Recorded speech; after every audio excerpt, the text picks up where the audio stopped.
On Life, you're hearing Alexander Pappas and Beautiful Life. It's just the beginning of what Alex has in store with his new venture with Integrity Music and coming off his work with Young and Free. And he's with us this morning. Hey, Alexander. Hello there. Good morning. How are you? Good, good. Well, many listeners might not know that you're behind many of the songs we hear by Young and Free. How long were you with that group? Well, we started off as a band in like 2012, released our first single, which was a song called Alive, which the singer sounds crazy like me. And that was 2013. And so we were kind of up and running all through COVID, and then the last few years has been a little bit of a shift. But I've been gifted. I've been lucky enough to be able to release some of my own music since I think late 2021. Oh, okay, perfect. Now, how did you get started in music? How like did you just feel like God, this is what God has for me in my life, and you were on that path early? Yeah, I grew up in church and playing in the youth band, like not just like most musicians I've met in the entire world, they got their start playing off at youth group, which is such a cool way to connect with so many other people. But yeah, started playing guitar in my youth band, and I had a very narrow perspective of what God could do within the church. Hmm. I was like, well, but bands like Hillsong already exist. I grew up in North Idaho, y'all. So, I did not have the perspective necessarily of what God could do with that. And I somehow found myself when I was 19 traveling across the world to Sydney to do Hillsong, their college. And and even all through that time, I was just telling someone yesterday, like my first year of school, I was writing like hardcore, like Christian hardcore music. Then I was just sort of writing, CCM music and pop music and this and that, still with a narrow perspective of, I always wanted worship music to be a part of what I did, but I didn't have the God dream yet of what it could be. And slowly, I just kind of kept saying yes to what God put in my hand. And at a time, it was laying down potentially the possibility of writing music and traveling to be a youth worship pastor, just helping young people grow into what God has called them to be.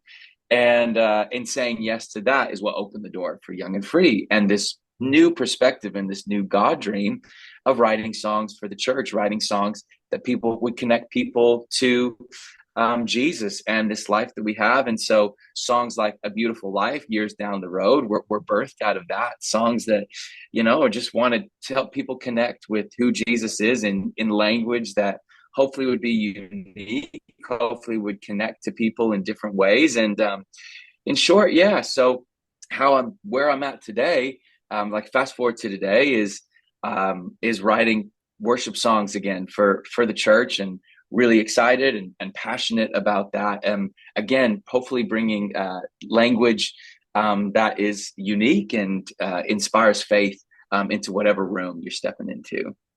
Well, you say you write music for the church and it's worship music, but I like what you call some of your music. You call it Monday music. So this is That's right. I think I understand what it is, but can you explain it? Yeah, absolutely. I mean, what I suppose what really began with, if you've ever heard Young and Free music, I heard so many testimonies from people both within the church and outside the four walls of the church of people being like, hey, I don't believe in God, but that music really it encourages me. Right. And yet I'm like, oh, that's cool. Internally, I'm like, that's the Holy Spirit, my friend. Um, but there was something always so cool to me about the way a song can reach far beyond what my words or good intentions with people can. And so that's always where I felt drawn to writing songs rather than being a speaker or a preacher or anything like that. Mhm. And so the way songs connected with people in that way, it made me want to kind of, dig at that a little bit more. And so my solo artistry for at least the first two EPs that I was able to release, one called Idaho, which featured A Beautiful Life, and another called American Dream. those songs, I refer to them as Monday music.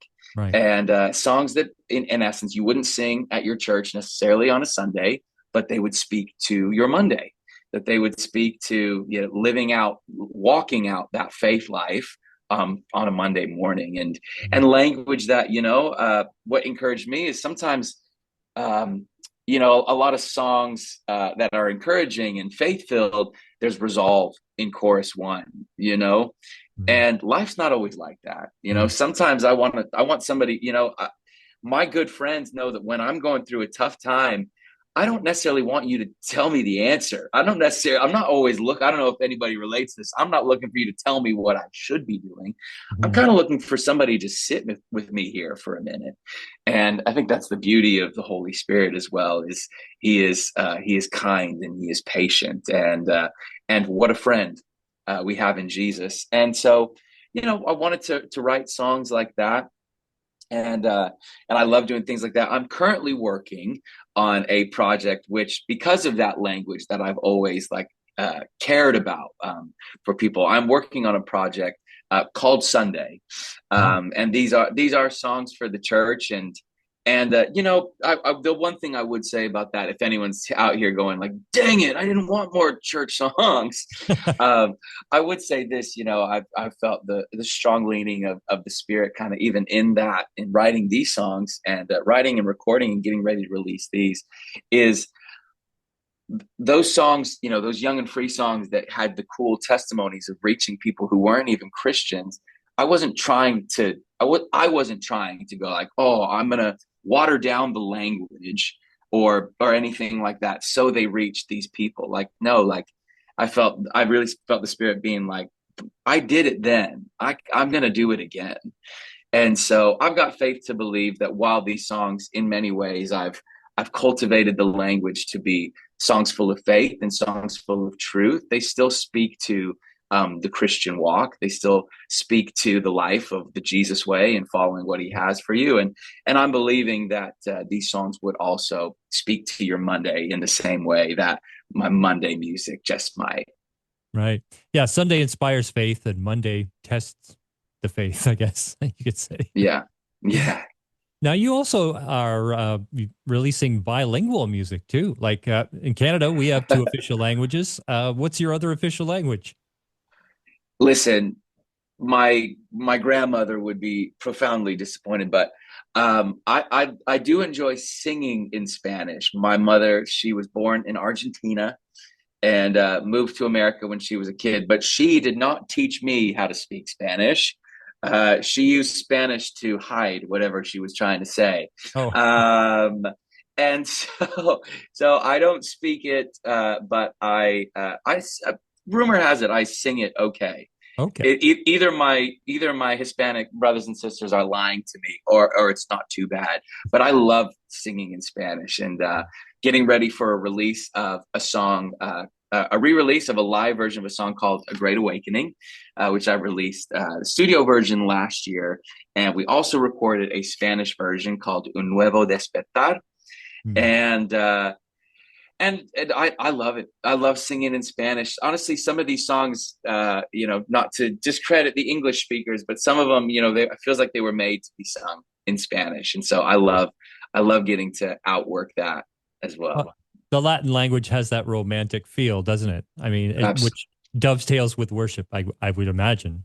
yeah, I think so. There's a really beautiful passion and excitement in the language, I think. Right. Yeah. So passionate.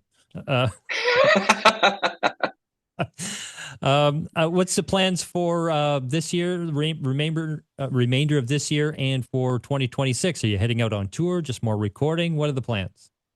Yeah, this year was kind of a head down, record new music, and so this summer I've got a couple tunes coming out from these live versions of A Great Awakening, and a couple featurings and collaborations that I'm excited about. But then this Sunday project gearing up for late summer, early fall, and then yeah, hopefully the road comes on the back of some of those songs and stuff. So excited for what this year holds. It's been over 2 years since I released a body of works. Hmm. And so and many of those, In truth, many of those, much of the wait felt like it was very frustrating at the time.